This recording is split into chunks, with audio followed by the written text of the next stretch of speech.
Bihar election, Bihar का सिंहासन 2025।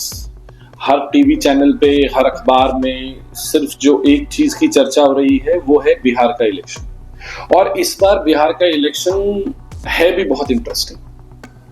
6 नवंबर और 11 नवंबर को मतदान होगा और 14 नवंबर को खुलेगा भाग्य का दरवाजा, जहां एक और नीतीश का अनुभव है, तेजस्वी की महत्वाकांक्षा है और एक नई पार्टी जो एक नए आत्मविश्वास के साथ मैदान में उतरी है, जो कि है प्रशांत किशोर की जन स्वराज पार्टी और एक the grand old party Congress.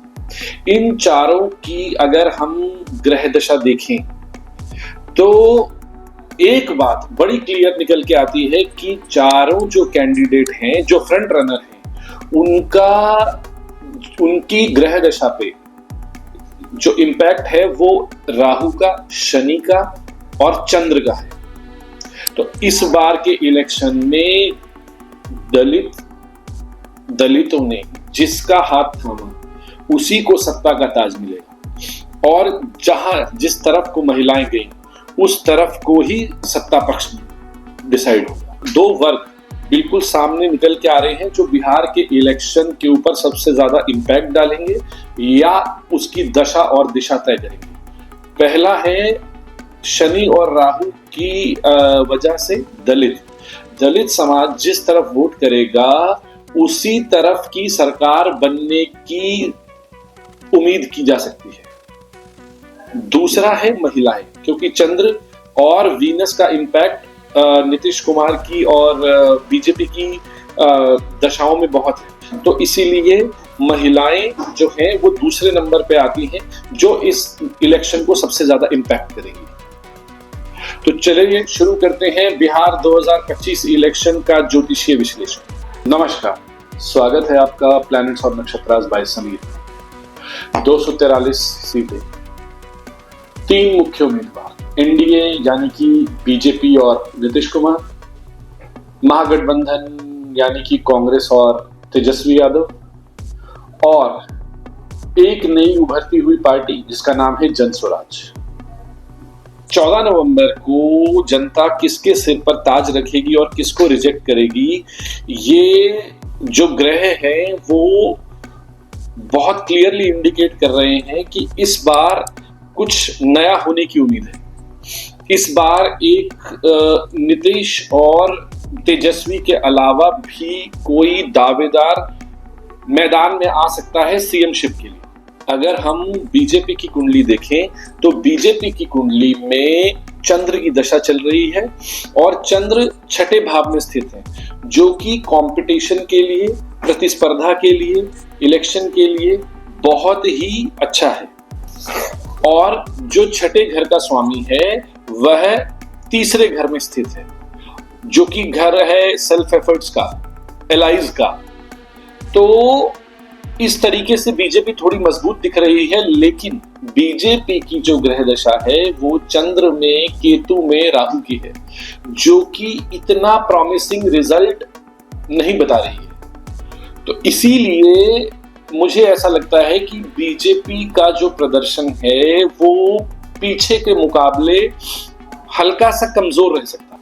Last time BJP और तेजस्वी यादव बराबर के लेवल पे खड़े थे, लेकिन मुझे इस बार ऐसा लगता है कि बीजेपी अपने पिछले अच्छे प्रदर्शन से थोड़ा सा कम रह सकती है, क्योंकि दशा जो है वो इतना प्रॉमिस नहीं शो कर रही है इलेक्शन के रिजल्ट। ओवरऑल बीजेपी की परफॉर्मेंस एवरेज रहेगी, पर यह बड़ा मुश्किल लग रहा है कि वो अपनी पिछली परफॉर्मेंस को या पिछले प्रदर्शन को बीट करके बेहतर कर पाए।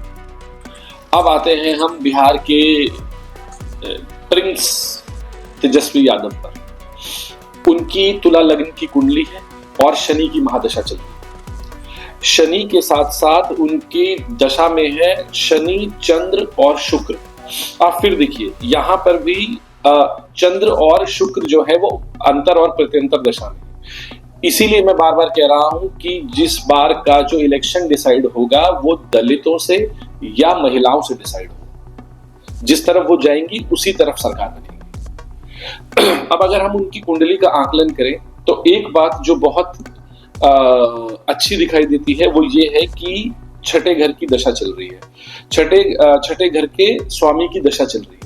अब छठे घर का स्वामी जो है वो आपको प्रतिस्पर्धा में बेहतर करने के लिए शक्ति देता है, आपको लड़ने के लिए शक्ति देता है, आपको जज्बा देता है।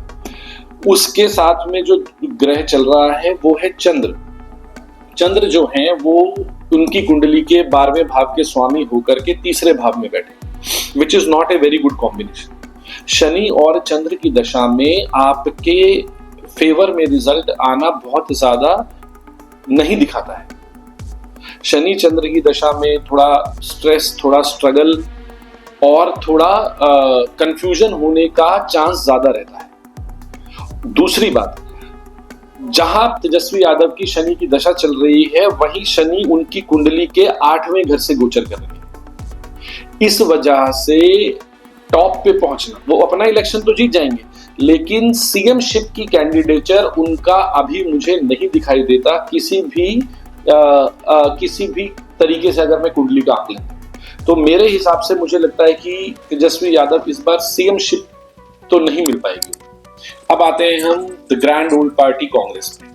कांग्रेस की भी तेजस्वी यादव की तरह शनि की दशा चल रही है, इसीलिए जो गठबंधन है वो काफी नेचुरल लग रहा है। दूसरी बात यह है कि जो कांग्रेस है वो है मीन लगन की कुंडली और उनके शनि जो है वो छठे भाव में बैठे हैं। तो इस बार के इलेक्शन में कांग्रेस की जो ग्रह दशा है जो कि है शनि में बुध, तो मुझे ग्रह दशा देखकर और कुंडली देखकर यह आकलन होता है कि कांग्रेस का प्रदर्शन इस बार पिछली बार से बेहतर होगा। Congress will perform better in elections this year और बिहार इलेक्शन में मुझे लगता है वो पहले से ज्यादा सीटें लाने में सक्षम होगी क्योंकि शनि की दशा चल रही है और वो छठे भाव में बैठे। दूसरी बात क्या है, कांग्रेस के फेवर में एक और चीज है कि जो छठे भाव का स्वामी है वो 10वें भाव में बैठा है जो कि कंपटीशन के लिए, पॉलिटिक्स के लिए, स्ट्रेटजी के लिए बहुत ही अच्छा है।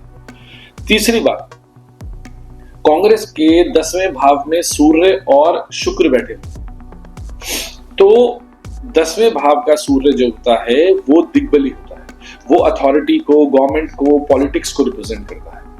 तो मुझे ऐसा लगता है कि इस बार कांग्रेस जो है वो अपने पिछले प्रदर्शन से बहुत बेहतर परफॉर्म कर सकती है और इस महागठबंधन में एक मुख्य भूमिका भी निभा सकती है।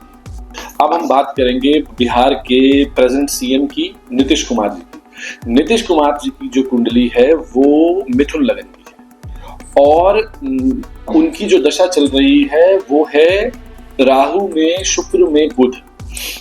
अब देखने वाली बात यह है कि जो शुक्र है वो उनके 10वें भाव में बैठकर उच्च का है और वो मालव्य योग बना रहा है और बुध जो है उनका लग्नेश है और राहु अभी जो है वो उनका 9वें भाव से गोचर कर रहा है। तो अगर मैं गोचर को और दशा को मिला लूं तो मुझे ऐसा लगता है इस बार के इलेक्शन में नीतीश कुमार जी सबसे स्ट्रॉन्ग कैंडिडेट उभर के आएंगे। मुझे ऐसा लगता है कांग्रेस में, बीजेपी में और तेजस्वी यादव में और जन स्वराज में, इन सब में जो सबसे बेहतर परफॉर्मिंग एंटिटी होगा वो नीतीश कुमार। नीतीश कुमार इस बार अपने पुराने प्रदर्शन को बीट करने की प्रॉमिस दिखा रहे हैं। अब हम बात करते हैं बिहार के इलेक्शन में सबसे बड़े अंडरडॉग की, जो कि है जन स्वराज पार्टी, जो कि प्रशांत किशोर जी ने एस्टेब्लिश की थी 2024 में गांधी जयंती पर। अगर हम जन स्वराज पार्टी का चार्ट देखें तो उसमें 4 जो ग्रह हैं वो 8वें घर में दिखाई देते हैं, जो कि पॉलिटिक्स के हिसाब से ठीक है लेकिन इलेक्शन जीतने और सत्ता कायम करने के हिसाब से बहुत स्ट्रांग नहीं दिखते। मुझे ऐसा लगता है कि जन स्वराज पार्टी को सत्ता में आने के लिए अभी बहुत ही ज्यादा स्ट्रगल करना पड़ेगा, बहुत ही ज्यादा ग्राउंड पे मेहनत करनी पड़ेगी, उसके बाद ही उनका कोई चांस दिखता है। जो जन स्वराज पार्टी की अभी ग्रह दशा चल रही है वो है चंद्र में राहु में शुक्र, जहां राहु उनके दूसरे भाव में बैठे हैं और शुक्र उनके 9वें भाव में बैठे हैं और चंद्र जो है वो 8वें भाव में स्थित है। तो जो महादशा चल रही है उनकी, वो प्लैनेट उनके 8वें भाव में बैठा है, जो कि इस बार उनकी जीत प्रॉमिस नहीं करता। मुझे ऐसा लगता है कि इस बार का जो रिजल्ट है वो जन स्वराज पार्टी का इस तरीके से मैं समराइज कर सकता हूं कि हाइप बहुत ज्यादा है, लेकिन ग्राउंड पे रिजल्ट जो है वो इतना प्रभावी नहीं होगा, इतना इंप्रेसिव नहीं होगा जितना हम एक्सपेक्ट कर रहे हैं या जितना जनता एक्सपेक्ट कर रही है, उसके कंपैरिजन में बहुत ही बिलो एवरेज या बहुत ही सामान्य सा रिजल्ट होगा जन स्वराज पार्टी। तो ऑल इन ऑल अगर मैं इस बिहार इलेक्शन को समराइज करूं तो मुझे ऐसा लगता है, क्योंकि जितने भी कैंडिडेट हैं मेन बीजेपी, कांग्रेस, तेजस्वी जी, नीतीश कुमार और जन स्वराज, सभी के सभी की दशा में कहीं ना कहीं चंद्र, शुक्र या राहु और शनि का इंपैक्ट है।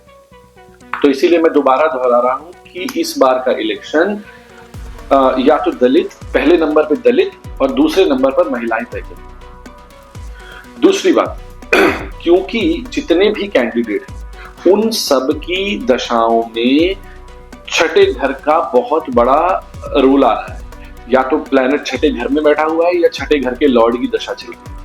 तो इस वजह से इस बार का जो इलेक्शन है वो बहुत कांटे का इलेक्शन है। वो इससे कॉम्पिटिटिव इलेक्शन बिहार में कभी नहीं देखा होगा, जो बिहार 2025 का इलेक्शन, ये इतने कांटे की टक्कर है। और इस बार जो समीकरण बनता दिख रहा है वो ये दिख रहा है कि Nitish Kumar will perform better than last time, but within 6 months of election उनको सत्ता से बाहर जाना पड़ सकता है, क्योंकि उस समय राहु में सूर्य की दशा चलेगी। तो हो सकता है कि वो अपने बेटे को आगे कर दें, या बीजेपी और नीतीश कुमार कोई फैसला ले कि इस बार बिहार का सीएम कोई और होगा।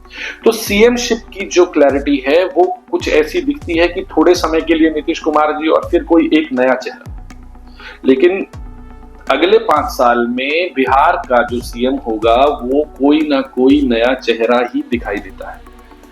ना तो तेजस्वी जी दिखाई देते हैं, ना नीतीश कुमार जी दिखाई देते हैं, और ना जन स्वराज पार्टी का कोई कैंडिडेट दिखाई देता है।